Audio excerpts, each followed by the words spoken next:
பிதாவே. ஹல்லேலூயா. கர்த்தருடைய பரிசுத்த நாமத்துக்கு மகிமை உண்டாவதாக. நாம் தொடர்ந்து இயேசு கிறிஸ்து செய்த அற்புதங்களை குறித்து பார்த்து வருகிறோம். ஆண்டவர் அற்புதம் செய்கிற தேவனாய் இருக்கிறார். இன்றைக்கும் அவர் அற்புதம் செய்கிற தேவனாகவே இருக்கிறார். ஆதி காலத்தில் மாத்திரமல்ல, இன்றைக்கும் அவர் அற்புதம் செய்கிறார். நம்ம வாழ்க்கையில் யாரெல்லாம் விசுவாசிக்கிறார்களோட வாழ்க்கையில் அற்புதம் நடைபெறுகிறது. யாரெல்லாம் ஜபிக்கிறார்களோட வாழ்க்கையில் அற்புதம் நடைபெறுகிறது. நீயும் நானும் அவர் அற்புதத்தையும் ஐசியத்தையும் அனுபவிக்கவராய் இருக்க வேண்டும். ஹல்லேலூயா. கேட்கிறது மாத்திரமல்ல, அந்த அதிசயம் அற்புதம் நம்ம வாழ்க்கையிலே அனுபவிக்கவராய் இருக்க வேண்டும். நம்ம வாழ்க்கையில கர்த்தர் செய்கிறார் அதிசயங்கள் அற்புதங்கள் நல்லதான். இன்னும் ஒவ்வொரு நாளும் அவர் அதிசயம் செய்தர வேண்டும், அற்புதம் செய்தர வேண்டும். அதுக்கு நம்ம அர்ப்பணிக்க வேண்டும், ஒப்பு கொடுக்க வேண்டும். நீங்க சும்மா இருந்து பாருங்க, அவர் உங்களுக்கு அற்புதம் செய்வார். ஹல்லேலூயா. அவரை நம்புங்கள், ஒரு விசுவாசியுங்கள், ஜெபியுங்கள். எப்படியாவது கர்த்தர் நமக்கு நன்மை செய்வார். ஹல்லேலூயா. நமக்கு தேவையானது நன்மை. ஹல்லேலூயா. நமக்கு தேவையானது ஆசீர்வாதங்கள். அவர் எப்படி செய்கிறார், எப்படி செய்ய போறார் நமக்கு தேவையில்லை. ஆனால் நீங்கள் ஜெபித்து பாருங்கள், விசுவாசித்து பாருங்கள். நீங்கள் செய்கிற ஒவ்வொரு வேலையிலும் கர்த்தர் அதிசயமாய் கர்த்தரை கொண்டு போவார், அற்புதமாய் கர்த்தர் கொண்டு போவார்.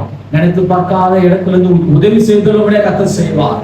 அதுக்கு தேவையானது விசுவாசம், நம்பிக்கை. அவர் நம்பிக்கும் அற்புதம் செய்ய வளமுள்ளவராக இருக்கார். எடுத்து வாசிங்கள். மத்தேயு எழுதின சுவிசேஷ புஸ்தகம் 8ஆம் அதிகாரம் 23ஆம் வசனத்தை வாசிக்கலாம். மத்தேயு எழுதின சுவிசேஷ புஸ்தகம் 8ஆம் அதிகாரம் 23ஆம் வசனம். அவர் படவில் ஏறின போது அவருடைய சீஷர்கள் அவருக்கு பின்சென்று ஏறினார்கள்.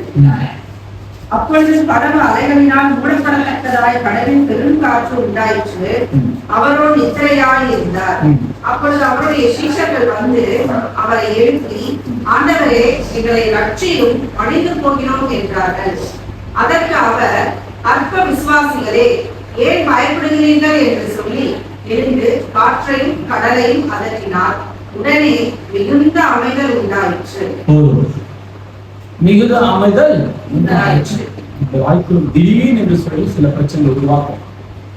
உலகம் அப்படிதான், எப்படி உருவாகும்? திடீர்னு என்றுதான் பேர் உருவாகும். இந்த வாழ்க்கையில் திடீர்னு என்று ஒரு பிரச்சனை வரும். நல்லாவே இருக்கும். அந்த பிரச்சனை நம்ம குடும்பத்தின் மூலியமாக, நம்ம நண்பர்கள் மூலியமாக, உறவுகள் மூலியமாக, குடும்பத்தில் இருக்கிற நபர்கள் மூலியமாக, நண்பர்கள் சபையில் எப்படியோ ஒரு வகையில ஒரு புயல் வரதான் செய்கிறது. அந்த புயலை பார்த்து நாம் பயந்து விடுகிறோம். வேற சொல்லுங்க, அவங்களுக்கு பின் சென்றார்கள். சீசர்கள் தான் அவரோடு கூட இருக்கவும் தான் ஆண்டு வார்த்தை செஞ்சிருப்பாரு. இதுக்கு முன்பதாக அனைத்து அற்புதத்தை பார்த்தார்கள். கானா ஒரு திருமணத்தில் அற்புதத்தை பார்த்தார்கள்.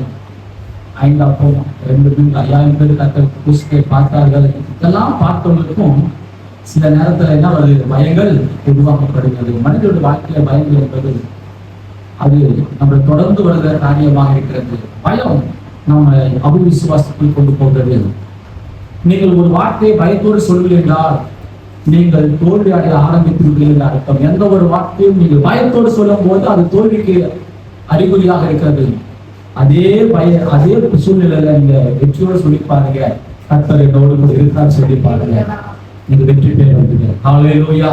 எங்க நாம் பயப்படுகிறோமோ, டாக்டர் சொல்லிட்டா நீங்க பயந்தீங்கன்னா அதோட அவ்வளவுதான். தொடர்ந்து படிப்படியாக இந்த தோல்வியை தான் பெற்றுக்கொள்ள முடியும். ஆனால் சொன்ன உடனே கர்த்தர் என்னோடு கூட இருக்கிறார் சொல்லி பாருங்க, நீங்க பாதி சதவீதம் நீங்க வெற்றி பெற்றிருக்கீர்கள். ஹல்லேலூயா. உங்கள் வாயின் வார்த்தை நிமித்தமாக நீங்கள் சொல்லும் போது உங்கள் வாயின் வார்த்தையில கர்த்தர் கனம் பண்ணுகிறார். ஹல்லேலூயா. உங்கள் வாயின் வார்த்தையில கர்த்தர் கனம் பண்ணுகிறார். மனதில் வேணா நம்முடைய வார்த்தை கனம் பண்ணாமல் இருக்கலாம். நீங்க ஒரு விசுவாசமான வார்த்தை சொல்லும் போது மனதில் வேணா அர்த்தமா இருக்கலாம், இவனா லூசு மாதிரி பேசுறாரு சொல்லி. ஆனால் கர்த்தர் உங்களுடைய வார்த்தைகளை கனம் பண்ணுகிற தேவனாய் இருக்கிறார். நீங்கள் எதை சொல்லுவீங்களோ அதை கனம் பண்ணுவா. ஆண்டவரத்துல விளையாடவே முடியாது, மனித இடத்துல விளையாடலாம். ஆனா ஆண்டவரத்துல நீங்க எது சொல்றீங்களோ அது அப்படியே வாய்க்கும். ஆண்டவரே, நீ என்னை கைவிட்டீங்கன்னா ஆண்டு கைவிட்டதுதான். ஆண்டவரே, நீ என்னை கைவிடவில்லை ஆண்டவரே, நீங்க என்னோடு கூட இருக்கிறேன் என்று சொல்லும் போது அவர் நிச்சயமா எங்களோடு கூட இருக்க வளைவுள்ளவராய் இருக்கிறார். அவரோடு கூட இருக்கிற சீசர்கள் பிரயாணப்படுகிறார்கள். அப்போது அந்த கடல்ல புயல் வருகிறது, அலைகள் எழும்புகிறது. அதை பார்த்தோன்னே பயம் வந்துவிட்டது. கூடவேதான் இயேசு இருக்கிறார், கூடவேதான் இயேசு இருக்கிறார். படகு கவிழ்ந்து அவரும் சேர்ந்தா கவிழ வேண்டும். அநேக அற்புதங்கள் சொல்லியும் அநேக சாட்சிகள் சொல்லி பயந்து நாம கூட சில நேரத்துல எவ்வளவு சாட்சிகள் சொல்லுகிறோம். அந்த வாரத்துல ஒரு அம்மா சொன்னாங்க, பாஸ்டர் கேட்டா, பாஸ்டர்மா இப்படி பயப்படுறாங்க. ஆமா அப்பா, அவங்க யோக பத்தி பேசணும்னா தைரியமா பேசுவாங்க. ஆனா பயம் நடக்குது பார்த்தா மைக்க கொடுத்தா யோக பத்தி பேசணும் அப்படி பேசுவாங்க. ஆனா சின்ன பிரச்சனை வந்தாவே ஏன் பாஸ்டர் அம்மா பயப்படுறாங்க, சின்ன விஷயம் பயப்படுறாங்க, அழுகாங்க ஏன் கேட்டேன். அவங்க அப்படிதான் அப்பா. ஆனா அந்த பாஸ்டர் அப்படி விசுவாசமா இல்லை, அதெல்லாம் ஒண்ணு இல்லை. பேசுவாங்க அவங்க பேச யோக பத்தி பேசுவாங்க, எப்படி பேசுவாங்க, விசுவாசம் பத்தி பேசணும் அப்படி பேசுவாங்க. ஆனா பேச்சு ஒண்ணு செயல் ஒண்ணு. எல்லாரோட வாழ்க்கை ஆகலாம். நமக்கு யாருமே தைரியமான எல்லாம் பயந்து விடுகிறோம். ஆனாலும் நம்முடைய முடிந்த வரைக்கும் நாம் பயப்படாதபடி கர்த்தருக்கு எழுதியிருக்கிறது. எலியா என்பவன் பெரிய மனுஷனா இருந்தான், வானத்துக்கு அப்புறம் ஆனா பயந்து விடுறது சில காரியங்கள். சில நேரத்துல பயம் ஒரு ஆவி. நம்ம பயப்படுற மனிதர்கள்லாம் நம்ம நினைக்கிற பயம் என்பது ஒரு சாதாரண விஷயமாக எல்லோருக்கும் வருகிற காரியம் தான் நாம் நினைக்கிறோம். அது ஒரு பொல்லாத ஆவியாக காணப்படுகிறது. அது மனிதனை அழித்து விடுகிறது. பயம் என்பது சாதாரண விஷயம் அல்ல. பயப்பட பயப்பட பயப்பட இந்த பயத்தினால் சில பேர் அநேக பேர் முன்னேற முடியாமல் போய் விடுகிறார்கள். எதை எடுத்தாலும் பயப்பட, எங்க போனாலும் பயம். ஒரு வேலைக்கு போய் இன்டர்வியூல போய் நிக்கிறதுக்கு பயந்து பயந்து சில பேர் வேலைக்கு போகாம இருக்க இவ்வளவு பேர் இருக்கிறாங்க. சில பேர் ஊருக்கு போறதுக்கு பயந்து போகாம இருக்கிறாங்க. அங்க போனா என்ன நடக்கும், டிராவல் பண்றதுக்கு பயம். எந்த ஒரு வெளியே வந்தாலும் சில பேருக்கு பயம். இந்த பயம் என்ன பண்ணுது, வாழ்க்கையை அழித்து விடுகிறது. கடைசி வரைக்கும் பயந்து கொண்டே அநேக பேர் மருத்துவ இருக்கிறார்கள். ஒன்னும் வாழ்க்கையில் கத்திற்கும் ஒன்றும் உண்மையா இல்லை, அவங்களுக்கும் பிரோஜனமா இல்லை. பயம் வாழ்க்கையை அழித்து விடுகிறது. இங்கேயும் அப்படிதான் பயப்படுகிறாங்க. பயந்தாலும் நாம் கத்தரோடு நெருங்கும் போது அந்த பயத்தை மாற்ற வளமுள்ளவராக இருக்கிறார். எரியா பயந்தான், கத்தனை வாழ்க்கையை மாற்றினா கூடுமான வரைக்கும் நாம் பயப்படாமல் இருப்போம். ஹல்லேலூயா. விசுவாசமான வார்த்தையை சொல்லுவோம். சூழல் நமக்கு பயத்தை உருவாக்கத்தான் செய்யும். ஆனா நீங்க சொல்லுகிற ஒரு விசுவாசமான வார்த்தை, நீங்க எந்த வாய் நிறுத்தமாக நீங்கள் பயமா சொல்லுகிறீர்களோ அதே வார்த்தை நிறுத்தமா வாயின் மூலியமாக நீங்கள் விசுவாச அறிக்கையிடும்படியாக கத்த மாற்ற வளமுள்ளவராக இருக்கிறார். எல்லாம் பயம் வருகிறது என்று சொன்னால் கர்த்தர் நம்மோடு கூட இல்லை என்பதை நாம் நம்பும் போது நமக்கு பயம் வருகிறது. ஹல்லேலூயா. நீங்க தனிமையாளர்கள் உணரும் போது தான் பயம் வருகிறது. நீங்க எப்பெல்லாம் நீங்க தனிமையால் உணர்ந்து பாருங்க உங்களுக்கு பயம் வரும். ஆனா இங்க இயேசு கிறிஸ்து கூட தான் இருக்கிறாரு. கூட இருந்து அதனால அவர் சொன்னார் அற்ப விசுவாசம் சொல்கிறார். கூட இருக்கும்போதே பயப்படுறது காரியங்கள் தான் அற்ப விசுவாசம். சில காரியத்துக்கு பயப்பட வேண்டியதான். ஆனா எதுக்குதான் பயப்படணும் அவசியமே இல்ல. பாருங்க எல்லாத்துக்கும் இங்கன்னா பரவாயில்ல, புயல் வருது காற்று வருது பயப்படுறாங்க. நம்ம வீட்டுல ஒரு சின்ன கர்ப்பா பூச்சி போனாலே பயம். பாருங்க, சின்ன கர்ப்பா பூச்சி போனாலே வீட்டுக்குள்ள போக மாட்டாங்க. ஏதோ பாம்பு பார்த்தா பயப்படலாம். சின்ன சின்ன பூச்சி கூட இன்னைக்கு அநேக பேர் பயப்படலாம் இருக்கிறது. பலியை பார்த்தா சில பேருக்கு பயம், கர்ப்பா பூச்சியை பார்த்தா பயம், புழுவை பார்த்தா பயம், நத்தையா பார்த்தா பயம். அதுதான் நம்ம பண்ண போகுது. ஒரு பெரிய ஜீவனா பார்த்தா பரவாயில்ல பயப்படலாம். இந்த சின்ன சின்ன விஷயத்துக்கெல்லாம் பயப்படலாம்னு சொன்னது அற்ப விசுவாசிகளே. இன்னைக்கு நம்ம சில பேர் அற்பமான வாழ்க்கையை வாழ்றோம். எதுக்கு பயப்படணும்னு தெரியல. இல்ல டாக்டர் சொல்லிட்டாங்க கேன்சர் சொன்னா பயப்படலாம். இல்ல தலைவலி சொன்னாலும் அதுக்கு சில பேர் பயம். வாழ்க்கையில பயப்படுறதுக்காக தான் பயப்படணுங்க. மோஸ்ட்லி எல்லாம் எதுக்குமே பயப்படாம இருந்தீங்கன்னா நீங்க பெரிய நீதிமான் தான். ஹல்லேலூயா. எல்லாத்துக்கும் நீங்க பயப்படாதீங்கன்னா நீங்க கத்தரோடு கூட இருக்கிறது ரொம்ப சந்தோஷம். ஆனா எந்த விஷயத்துக்கு பயப்படணும் அதுக்கு மட்டும் தான் பயப்படணும். சின்ன சின்ன விஷயத்துக்குலாம், நடக்காத விஷயத்துக்கெல்லாம் பயந்தா இன்னைக்கு அநேக பேர் தான் நினைக்கிறாங்க. நடக்க வாய்ப்பே இல்லை. ஆனா இவங்களாவும் மனதில் நினைத்துக் கொள்வது இது நடக்குது, இது நடக்குது, இது நடக்க போகிறது. இவங்களாகவே எல்லாம் முடிவு பண்றோம். அது அப்படிதான். நீங்க முடிவு பண்ணீங்கன்னா அது அப்படியே நடக்கும். நீங்க விசுவாசமா முடிவு பண்ணி பாருங்க, அந்த முடிவை கர்த்தர் நிச்சயமா வாய்ப்பு பண்ண வளமுள்ளவராக. சில பேர் சொல்லுவாங்க எனக்கு தெரியும், இது ஆரம்பிக்கும் போது தெரியும், இதுதான் நடக்கும். அப்படியே நடக்கும். நீங்க ஆரம்பிக்கும் போது விசுவாசமா சொல்லி பாருங்க. ஹல்லேலூயா. கர்த்தர் என்னோடு கூட இருக்கா, நடக்கும். இங்க புரியப்படுகிறது. அவர் போடுகிற பிரயாணங்கள், போகிற படகு அமிலத்தக்கா காற்று வீசுகிறது, அலைகள் எழும்புகிறது, பயப்படுகிறார்கள். ஆனா சொன்ன அற்ப விசுவாசி ஏன் பயப்படுற? இன்னைக்கு நம்ம விசுவாசியா இருக்கிறோமா, அற்ப விசுவாசமா இருக்கிறோமா? இன்னைக்கு நம்ம ஆண்டு நம்புகிறோம், விசுவாசிக்கிறோம். ஆனா ஆதி காலத்துல இருக்கிற அந்த அவங்க பாருங்க, கர்த்தர் கூடவே இருக்கிறார். கூடவே இருக்கும் போது பயப்படுகிறார். அதனால அற்ப விசுவாசி. இன்னைக்கு ரட்சிக்கப்படாதவங்க பயப்படலாம். ஆண்டவர் பற்றி அறிந்து கொள்ளாதவர்கள் பயப்படலாம், புதிதாய் சபைக்கு பயப்படலாம். ஆனா ரட்சிக்கப்பட்டு இத்தனை ஆண்டுகள் ஆகும் இன்னும் பயத்திற்குள் இருப்போம் என்று சொன்னால் ஆண்டவர் முன்னே என்னை பார்த்து சொல்றாரு, அற்ப விசுவாசி. ரட்சிக்கப்பட்டு எத்தனையோ ஆண்டுகள் ஆண்டவர் வார்த்தை போதிக்கிறோம், சாட்சி சொல்லுகிறோம், சபையில வசனம் சொல்லுகிறோம், தேவனுக்கு என்று காணிக்க கொடுக்கிறோம், சின்ன சின்ன ஊழியம் செய்கிறோம், எல்லாம் செய்கிறோம், ஆனாலும் பயப்படுகிறோம். அது ஆண்டவர் சொல்ற அற்ப விசுவாசி. இன்னைக்கு நாம் யோசித்து பார்க்க வேண்டும், நம்முடைய ஆவிக்குரிய தகப்பன் ஆபிரகாம் போல விசுவாசமா இருக்கிறோமா? இல்ல அவரோடு கூட சீஸ்தரா இருக்கிறவர்கள் அற்ப விசுவாசிகளா இருக்கிறார்கள். யாக்கோபை போல விசுவாசமா இருக்கிறோமா? ஆபிரகாமை போல விசுவாசமா இருக்கிறோமா? இல்ல இந்த சீஸ்தரை போல கூட இந்த சீஸ்தரை போல அற்ப விசுவாசியா இருக்கிறோமா? இது நாம் யோசித்து பார்க்க வேண்டும். நான் சொல்லுகிறேன், இவர்கள் பயந்து ஆண்டவரை எழுப்பினார்கள். ஆண்டவரே, நாங்கள் வெளுத்து போகிறோம், உனக்கு கவலை இல்லையா? அற்ப விசுவாசத்தை சொல்லிட்டு ஆலோசனை கடலையும் காற்றும் கடலையும் அவர் அமைந்தது உண்டாக என்று சொல்லும்போது மிகுந்த அமைதல் உண்டாகின்றது. காற்றும் கடலையும் அதற்றுகிறார்.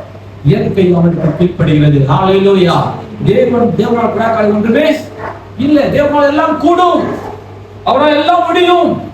இந்த பிரச்சனை முடியாது என்று சொல்லி எதனா நீங்க நினைக்கிறீங்களோ அந்த பிரச்சனையை அவர் முடிக்கும்படியாக கர்த்தர் கிருபை தருவார். ஏனென்றால் இயற்கை அவருக்கு கீழ்ப்படுகிறது, காற்றும் கடலும் அவர் வார்த்தை கீழ்ப்படுகிறது. ஏனென்றால் அந்த காற்றலையும் கடலையும் அவர் தான் உருவாக்கினார். ஹல்லேலூயா. அவர் தான் உருவாக்கினார். கடலை யார் உருவாக்கினார்? நம்முடைய தேவன் உருவாக்கினார். காற்றை உருவாக்கினார் ஆண்டவர். ஆகவே உருவாக்கினதெல்லாம் அவருக்கு கீழ்ப்படுகிறது. இன்றைக்கும் நீயும் நானும் பூமியில வாழ்ந்து கொண்டிருக்கிறோம். நீ எதை குறித்து பயப்படாதீர்கள். கர்த்தருடைய வார்த்தைக்கு நீ கீழ்ப்படியும் போது எல்லாம் உங்களுக்கு முன்பதாக அமைதியாய் மாறிவிடும். எல்லாம் உங்களுக்கு முன்பதாக அமைதியாக மாறிவிடும். மனிதர்களுக்கு விரோதமாக எழும்பும் போது கவலைப்படாதீர்கள். உங்களுக்கு முன்பதாக ஆண்டவர் அவர்களை அமைதியாக மாற்றி விடுவார். அவர் வாயை கட்டி போடுவார். சிங்கத்தின் வாயை கட்டி போட்ட ஆண்டவர் நிச்சயமா நமக்கு விரோதமாக எழும்பிவிட வாழ்க்கையை கட்டிப்பட வல்லமையுள்ளவராய் இருக்கிறார். நாட்கள் சவுத் ஆப்பிரிக்காவில் ஒரு என்ன பண்ணிருக்காரு, சிங்கத்துடைய கெபிக்குள் போயிருக்காரு விசுவாசமா. என்ன பண்ணுது சிங்கம் அவளை கொண்டு விட்டது. உண்மையிலே அவருக்கு தெரியாம விழுந்துட்டாருன்னா கர்த்தர் காப்பாற்றுவார். தெரிஞ்சு போனா அவங்க காப்பாற்றவே மாட்டார். எதுவுமே தெரியாம செய்யும் போது விபத்திலிருந்து கர்த்தர் காப்பாற்ற வல்லமையுள்ளவர். சூழல் திடீர்னு மாறுகிறதா கவலைப்படாதீங்க, கர்த்தர் காப்பாற்றுவார். நாம் தெரிந்து ஒரு காரியம் செய்யும் போது தவறாக மாற்றிக்கொள்ளும் போது அங்க நீங்க மன்னிப்பு கேட்டு ஆண்டவரை செய்ய காப்பாற்றுவார்கள். சில பேர் தெரிந்து தவறு செய்கிறார்கள், சில பேர் தெரியாமல் செய்திருக்கிறார்கள். தெரிந்து செய்கிற தவறுக்கு ஆண்டவர் பண்ணுவார், அதை பிரதிபலம் கொடுத்துதான் ஆண்டு மாற்றுவார். தெரியாமல் செய்கிற தவறுக்கு ஆண்டு ஒன்று இறங்கி வந்து உதவி செய்ய வழிமுறைவராயிருக்கிறார். ஆகவே நாம் தெரிந்தும் தெரியாமலும் சில காரணம் தவறு செய்து வருகிறோம், அவிசுவாசமாக இருந்துகிறோம், தேவனுக்கு தூரம் போகிறோம். ஆண்டவரே தயவு செய்து என்னை மன்னிப்பீராக என்று கேட்டு நாம் வாழ்க்கை அர்ப்பணிக்கும் போது நம்முடைய வாழ்க்கையில அற்புதம் செய்ய வல்லமையுள்ளவராக இருக்கிறார். ஆகவே நீங்கள் கவலைப்படாதீர்கள், உங்களோடு கூட இயேசு இருக்கிறார். எத்தனை விசுவாசியும் ஆண்டவர் என்னோடு கூட இருக்கிறார். ஹல்லேலூயா. பக்கத்துல பாசம் ஆண்டவர் உங்களோடு கூட இருக்கிறார். ஹல்லேலூயா. ஆண்டவர் உங்களோடு கூட இருக்கா சொல்லுங்க, சொல்லதான் நடக்கும். ஹல்லேலூயா. நீங்க வாயில மூடி அவங்க அமைதியா இருந்தா ஒண்ணுமே நடக்க போவதில்லை. வாயில மூடி இருந்த ஆண்டு செய்வாங்க ஒண்ணுமே இல்லை. வார்த்தையை அடிக்கிடுங்க. கர்த்தர் நிலைமையை மாற்றுவார் என்று சொல்லுங்கள், சூழ்நிலையை மாற்றுவார் என்று சொல்லுங்கள். விசுவாசமான வார்த்தை அடிக்கிடுங்கள், விசுவாசமாய் நடங்கள். ஹல்லேலூயா. முதல் படி எடுத்து வைங்கள். கர்த்தரை நம்பி தொடர்ந்து உங்களை கரத்தில் கத்த கொண்டு போவார். ஹல்லேலூயா. இன்னைக்கு முதல் ஸ்டெப்பே எடுத்துக்கிற பயம். எல்லாத்துக்கும் என்ன பண்ணும்? பயம். இது எப்படியா முடியும்? ஹல்லேலூயா. கவலைப்படாதீங்க. தப்பா செஞ்சாலும் கர்த்தர் சரியா செய்ய கர்த்தருக்கு வைத்து வருவார். ஹல்லேலூயா. கர்த்தர் மேல் நம்பிக்கை வைத்து செயல்படுங்க. கர்த்தர் மேல் நம்பிக்கை வைத்து ஆரம்பியுங்கள். முடியாத காரியம் ஒன்றுமே இல்லை, எல்லாம் நம்மளால முடியும். எல்லாமே முடியும், நம்மளால முடியாது ஒன்றுமே இல்லை. கர்த்தர் மேல் பாரத்தை வைத்துக்கிட்டு செய்யுங்க. சில பேர் கேட்போம், எப்படி நீங்க இதெல்லாம் செய்றீங்க? நம்மளோட கர்த்தர் மீது பாரத்தை வைத்துக்கிட்டு. ஹல்லேலூயா. அன்னைக்கு பேர் நீ கேள்வி எப்படி உங்களுக்கு பணம் வருது, எப்படி செய்றீங்க? எல்லாருக்குமே ஒரே சந்தேகம், எப்படிதான் அவருக்கு பணம் வருது, எப்படிதான் செய்யறாரு? ஹல்லேலூயா. சொன்ன கர்த்தர் எந்த சந்திக்க வளைவுள்ளவராக இருக்கலாம், அவர் நடத்துவார். எல்லாருக்குமே ஒரு சந்தேகம், எங்கதான் பணம் வருது, எங்கதான் இப்படிதான் வருது, நல்லா இருக்கிற நல்லா செய்யறாரு. ஹல்லேலூயா. என் தேவன் என் தேவையை சந்திக்க வளைவுள்ளவராக இருக்கிறார். ஏற்ற நேரங்களில் ஏற்ற காலங்களில் அவரை நடத்துவார். எப்படி நடத்துவார்? விசுவாசமா இருக்கிறார். ஹல்லேலூயா. என் தேவனின் சதிக்கு வளைமுள்ளவரா இருக்கிற இந்த விசுவாசிக்கும் போது அவர் செய்கிறார். எல்லாவற்றும் தைரியமாக செயல்படுங்கள், தைரியமாக ஆரம்பியுங்கள். கர்த்தர் உங்களோடு கூட இருக்க வளைமுள்ளவரா இருக்கிறார். நீங்க பார்க்கிறோம், அந்த விசுவாசிகள் காற்று அடிக்கின்ற புயல் வீசுகிறது. அவருடைய சீசர்கள் பயப்படுகிறார். ஆண்டவரே, நாங்கள் மடிந்து விடுகிறோம், கவலை இல்லையா? ஆண்டவர் சொன்னார், அற்ப விசுவாசிகள் எல்லாவற்றும் வாழ்த்துக்கிறார். இன்றைக்கும் உன்னையும் என்னையும் பார்த்து ஆண்டவர் விசுவாசம் என்று சொல்றாரா, அற்ப விசுவாசம் என்று சொல்றாரா தெரியல. ஹல்லேலூயா. நம்ம எல்லோரும் எப்படி இருப்போம்? விசுவாசமா இருந்தா நல்லது. ஹல்லேலூயா. நம்பிக்கை இருந்தா நல்லது. நம்பிக்கையா இருப்போம், விசுவாசமா இருப்போம். அந்த 100க்கு அதிபதி விசுவாசம் பார்த்து ஆண்டு பயப்படுறாரு, ஆச்சரியப்படுறாரு. இஸ்ரவேலை இவ்வளவு பெரிய விசுவாசம் பார்க்கவே இல்லை. அவன் சொல்றான், ஆண்டவரே நீங்க வராதீங்க, ஒரு வார்த்தை சொல்லும் போதும் வேலைக்கான சுத்தமாகும். நீங்க வராதீங்க, நீங்க சும்மா ஒரு வார்த்தை சொல்லுங்க. அந்த வார்த்தைக்கு வல்லம் இருக்கிற விசுவாசத்தான். அவன் தேவனை பற்றி அறியாதவன், இவங்க சீசன் கூடவே இருக்கிறவங்க. அதனால ஆண்டு சொல்ற கூடவே இருக்கிறவன் பார்த்து பயனால்தான் ஆண்டு திட்டினாரு. ஆனா அவன் கொடுத்துருக்க அதிபதி, அவன் ஆண்டவருக்கு தூரமாவே, அவன் தூரமா இருக்கான். ஃபர்ஸ்ட் டைம் ஆண்ட நேர்ல பாக்குறான். அவன் சொல்றான், ஆண்டவர் நீங்க எல்லாம் வராதீங்க, நீங்க வார்த்தை சொன்னா போதும், எல்லாம் குணமாகும். அதாங்க விசுவாசம். ஹல்லேலூயா. நீங்க பயந்து கேட்கறாங்க, அவன் பயந்து கேட்கல. நீங்க ஒரு வார்த்தை சொன்னா போதும். ஹல்லேலூயா. விசுவாசத்தின் அறிக்கைகள் ஆண்டவர் நீங்க வந்தா போதும் சப்பா. நீங்க ஒரு வார்த்தை சொன்னா போதும், ஆண்டவர் முடிஞ்சு போயிடுச்சு, அவ்வளவுதான். ஆண்டவரே நாங்க சாக்க போறோம், அழிய போறோம், உங்களுக்கு இல்லையா என்ன பண்றோம்? அந்த ஆத்ம விஷயம் திட்டுவார். ஹல்லேலூயா. உங்க வார்த்தையில ஆண்டவர் என்ன பண்ணுகிற தேவனாக இருக்கிறார். இந்த 100க்கு அதிபதி போல விசுவாசிக்க வேண்டும். கூடவே இருந்த சீசர்கள் ஆண்டு வார்த்தை கேட்டிருப்பார்கள், ஜெபித்து இருப்பார்கள், விசுவாசமா இருந்திருப்பார்கள். ஆண்டு கொடுத்ததெல்லாம் சாப்பிட்டு இருப்பாங்க. எல்லாமே இருந்து கர்த்தருக்கு ஐசியத்தெல்லாம் பெற்றுக்கொண்டு பயப்படும் போதுதான் ஆண்டு சொல்ற அர்த்தம் விசுவாசம் என்று சொல்றோம். ஆகவே நம்ம எதை குறித்து பயப்பட தேவையில்லை. நடக்கிறதெல்லாம் நடக்கட்டும். ஹல்லேலூயா. நடக்கிறதெல்லாம் எல்லாம் நடக்கும் போது நடக்கட்டும். எது நடந்தாலும் நடக்கட்டும், எல்லாம் நன்மைக்கு. ஹல்லேலூயா. என்ன நடந்தாலும் நன்றி. யார் கைவிட்டாலும் நன்றி. என்ன நடந்தாலும் நன்றி ஐயா, யார் கைவிட்டாலும் நன்றி ஐயா. என்ன நடந்தாலும் நன்றி ஐயா, யார் கைவிட்டாலும் நன்றி ஐயா. நன்றி நன்றி நன்றி உமக்கு தானே.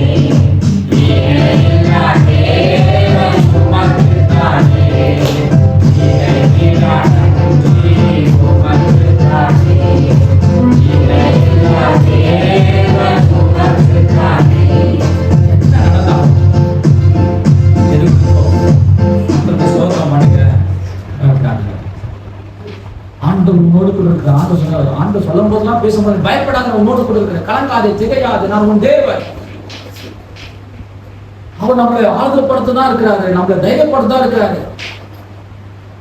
அவர் நம்மள வாழ்க்கைய விசுவாச கத்துக்கதான் நம்மளுக்கு பயிற்சிக்கிறார். எதுக்கு நமக்கு சோதனை வரனா, அதை எப்படி நம்ம விசுவாசம் ஜெயிக்கிறோம் கற்று தருகிறார். எதுக்கும் பண பிரச்சனை நமக்கு வருதுன்னா, அந்த பண பிரச்சனை எப்படி சால்வ் பண்ற விசுவாசம் கொடுத்து, விசுவாசம் வைத்து எப்படி ஆண்டவரை விசுவாசம் வைத்து எப்படி நீ நடந்து கொள்ள என்பதை கத்த சோதனை தருகிறார். ஆண்டவர் கைவிட்டாரல்ல, நீ எப்படி வாழ்கிறேன் என்று சொல்லி கத்து தருகிறார்.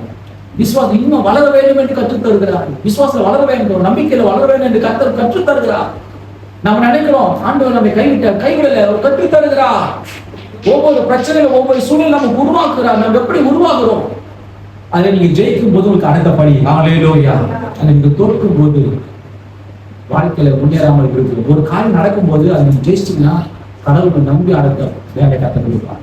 அதுதான் கடவுள் சோதனை தரானா, நீங்க எப்படி பேஸ் பண்ற, எப்படி நீ சால்வ் பண்ற, அதை பார்த்துதான் அடுத்தபடி.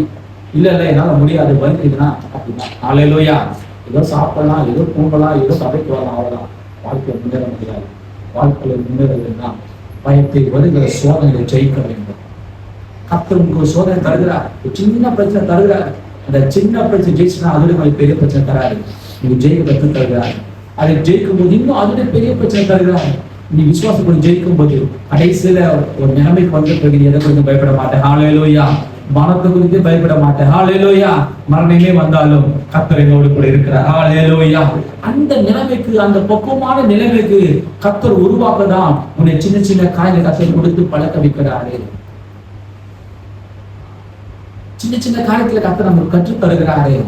கற்றுக்கொள்ளுங்கள். சின்ன சின்ன பிரச்சனை நீங்களே சால்வ் பண்ணுங்க. ஜெபித்து விசுவாசம் வைத்து நம்பிக்கை வைத்து சால்வ் பண்ணுங்க. போக போக உங்க சின்ன பிரச்சனை சாதாரண பிரச்சனை கத்த மாற்றுவார். ஹல்லேலூயா. ஒரு காலத்துல எனக்கு இருந்த சின்ன சின்ன பிரச்சனை பெருசா இருந்தது, இப்பெல்லாம் அதை பெருசா நினைக்கிறது. ஹல்லேலூயா. இவ்வளவுதானே கத்த கொடுப்பாரு. ஹல்லேலூயா. ஏன்னா கத்த எனக்கு பழக்கி எடுத்துட்டாரு, விசுவாசம் பழக்கி எடுத்துட்டாரு. ஹல்லேலூயா. மனதோட வார்த்தைகளை கேட்டு பழக்கி எடுத்துட்டாரு. இவங்க தானே பேசுறாங்க, ஒன்னும் பிரச்சனை ஒரு பார்த்துக்கலாம். ஹல்லேலூயா. இதுதான் நடக்குது, ஒன்னும் பிரச்சனை இல்லை. ஹல்லேலூயா. எல்லாம் சொல்லி பாருங்க, கத்த நிச்சயமாக இந்த இடத்தை வெற்றி தருவாரு. ஐயோ இது பெருசு நினைச்சா பெருசுதான், இல்ல இல்ல இது சின்னது. கத்தர் மாற்ற வாழை உள்ளவராக இருக்கிறார். இவ்வளவுதானே அவ்வளவுதானே சொல்லி பாருங்க, முடிஞ்சு போச்சு. ஐயோ இவ்வளவுதானே, இவ்வளவா அவ்வளவானா அவ்வளவுதான். ஹல்லேலூயா. இவ்வளவுதான். கத்தர் பார்த்துக் கொள்வார். கத்த உங்களோடு கூட இருக்கிறார். கத்தவை நடத்துவா. விசுவாசமா இருங்க, நம்பிக்கையா இருங்க. உங்க மன விருப்பத்தை நிறைவேற்றுவா. நீங்க எப்படி இருக்க வேண்டும் என்பதை, நீங்கள் எப்படி வாழ வேண்டும் என்பதை உங்க மன விருப்பத்தின் பிரகாரம் கத்தர் கொடுக்க வலிமை உள்ளவராக இருக்கிறார். எத்தனை விசுவாசிக்கிறேன். ஹல்லேலூயா. நான் எதிர்பார்க்கிற வாழ்க்கை கத்த கொடுப்பான். விசுவாசிங்க, அதுக்கு மேலாக கத்த கொடுப்பான். ஆண்டவர் எப்பவும் அப்படிதான். நம்ம நினைப்போம் ஆண்டவர் தடை பண்ணுவார். என்ன நம்ம ஆசைப்பட்டது ஆண்டவர் தடை பண்ணிட்டாருன்னு நினைப்பீங்க. ஆண்டு சொல்றாரு, இதுதான் சின்ன நினைக்கிற, இதுல பெஸ்டா தர. ஹல்லேலூயா. ஆண்டவரே இதெல்லாம் கேட்க எனக்கு கிடைக்கல, கவலைப்படாது. இதுக்கு மேலாக கத்த கொடுக்க வலிமை உள்ளவராக இருக்கிறார். அவர் நிச்சயம் செய்வார், நிச்சயம் செய்வார். ஆனா பெஸ்டா செய்வார். ஹல்லேலூயா. பெஸ்டா செய்யறதுனாலதான் அவர் தாமதம் பண்றார். ஒரு பெஸ்டா செய்யறதுனாலதான் உனக்கு தாமதம் பண்றாரு. உன் விசுவாசம் சோதிக்கிறாரு. நீ இன்னும் ஜெபிக்கிறியா, இன்னும் விசுவாசியா இருக்கிறியா, இன்னும் நம்புறியா, இன்னும் கர்த்தருடைய வார்த்தை மீது நம்பிக்கையா இருக்கிறியா? தாமதம் ஆனாலும் ஆண்டவர் என்னை கைவிட மாட்டேன், எனக்கு பெஸ்டா கொடுப்பா, விசுவாசிக்கிறேன், எனக்கு கர்த்தர் சோதித்து பார்க்கிறார். நீ வார்த்தையில நீ ஜெயிச்சனா வாழ்க்கையை ஜெயிக்க முடியும். வார்த்தையில தோத்துட்டீங்கன்னா வாழ்க்கையில தோத்துடுவீங்க. ஹல்லேலூயா. வார்த்தையை ஜெயிக்க முதலாவதாக விசுவாசமான வார்த்தை சொல்லுங்க. விசுவாசமான பிறருக்கு உங்க வார்த்தை பிறருக்கு விசுவாசம் உண்டு பண்ணணும். ஆமா, பிறரை பார்த்து நீங்க சோர்ந்துக்குள்ள மாத்திடாதீங்க. ஹல்லேலூயா. உங்க வார்த்தை பிறருக்கு விசுவாசம் உண்டு பண்ணணும். ஆமா, பிறகு நீங்க உங்களால பிறகு பயந்துடக்கூடாது. சில பேர் நல்லா இருப்பாங்க, அவர் சொல்ற பார்த்து இவங்க பயந்து விடுவாங்க. ஒரு பாஸ்டர் அந்த அளவுக்கு சொல்லாது, பாஸ்டர் ஏழை பாஸ்டா பிரச்சனை இல்லைங்க, அவர் நம்ம என்னதான் பண்ணாலும் அவர் நம்ம தீர்ப்பு. ஹல்லேலூயா. அவர் தைரியமா சொல்ல, பெரிய பிரச்சனை இருக்கும், அது போய் சின்ன பிரச்சனை சொல்றாரு. ஆனா ஒன்றும் பிரச்சனை இல்லை, அவருலாம் பிரச்சனை இல்லை, நாம தான் கவலைப்படுறோம். ஹல்லேலூயா. கர்த்தர் நம்மை மாற்ற வலிமை உள்ளவராக இருக்கிறார். பெரிய பிரச்சனை வந்தாலும் சின்ன பிரச்சனை பாருங்க, அவளுக்கு உண்மைதாக சின்ன பிரச்சனை தான். ஹல்லேலூயா. முதலாவது உங்க வார்த்தை பிறகு தரித்து கொடுக்க வேண்டும். உங்க வார்த்தை உங்களுக்கு தரித்து கொடுக்க வேண்டும். நீங்க பிறரை பயம் காட்டாதீர்கள். ஹல்லேலூயா. நீங்க உங்களுக்கு என்னதான் பயம் இருந்தாலும் உங்களுக்கு கூட தைரியமா இருங்க. ஒரு 3 பேர் போறோம், ஐயோ பயமா இருக்கு சொல்லிக்கா என்ன போனாங்க, பயப்படுவாங்க. இல்லைங்க பாத்துலாங்க சொல்லும்போது உங்க வார்த்தை பிறகு ஆறுதல் படுத்தும். ஹல்லேலூயா. உங்க வார்த்தை பிறகு தைரியமா இருக்கு. நீங்க பயந்தீங்கன்னா நீங்களும் பயந்தீங்க, பிறகு பயந்தாங்க. அப்படி இல்லை, நீங்க தேவனுடைய பிள்ளைகள். பாருங்க, மோசே மக்கள் நடத்தும் போது விசுவாசமா நடத்தலாம். எதிரில செங்கடல் இருக்குது, இந்த பக்கம் இருக்குது. ஆனாலும் அவருடைய நம்பிக்கை, அவருடைய தைரியம் அநேக மக்களை வாழ வைத்தது. ஹல்லேலூயா. உங்க தைரியம் தான் உங்க குடும்பத்தை வாழ வைக்கும். நீங்க தைரியமா இருந்தாலும் குடும்பத்தை நடத்தலாம். என்னதான் உள்ளத்துக்குள்ள பயம் தான் வெளியே காட்டிக்காதீங்க. ஹல்லேலூயா. தைரியமா சொல்லுங்க, கர்த்தர் நடத்துவார். ஹல்லேலூயா. தைரியமா சொல்லுங்க, கர்த்தர் நடத்துவார். கர்த்தர் பார்த்துக் கொள்வார், கர்த்தர் சரி செய்வார். விசுவாசமா வார்த்தை சொல்லுங்க. சில பேர் சொல்லலாம், என்னங்க பைத்தியக்காரமா நீங்க பேசுறீங்க, இவ்வளவு பிரச்சனை இருக்குது. அதுதாங்க விசுவாசம். ஹல்லேலூயா. பைத்தியம்னா விசுவாசம். நடக்காதத ஒண்ணு நடக்கிற மாதிரி நம்ம நினைக்கிறோம் இல்ல, அதுதான் விசுவாசம். ஹல்லேலூயா. விசுவாசமா இருங்க, நம்பிக்கையா இருங்க. கர்த்தர் உங்களோடு கூட இருப்பான். கர்த்தர் உங்களை வாழ வைப்பான். காற்றும் கடலில் அதிர்ச்சின தேவன் நம்முடைய வாழ்க்கையில் இருக்கிற புயலை அதட்ட வளைவுள்ளவராக இருக்கிறார். புயல் என்றைக்குமே நிரந்தரமானது அல்ல. ஹல்லேலூயா. ஒரு நொடி பொழுது வந்து எல்லாவற்றையும் தள்ளிவிடும், எல்லாவற்றையும் உடைத்து விடும். ஆனால் கொஞ்ச நாள்ல மறைந்து விடும். அதனுடைய சேதங்கள் பெரிதா இருக்கலாம், ஆனால் அது நிரந்தரமானது அல்ல. நம்முடைய வாழ்க்கையில் இப்போது வீசுகிற புயல்கள் நமக்கு நிரந்தரமானது அல்ல. அது நம்ம வீசினாலும் இயேசு நமக்கு நிரந்தரமானவர். ஹல்லேலூயா. புயல் நமக்கு நிரந்தரமானது அல்ல, இயேசு நமக்கு நிரந்தரமானவர். ஆகவே விசுவாசமா இருப்போம், நம்பிக்கை இருப்போம். கர்த்தர் நம்மை நடத்துவார்.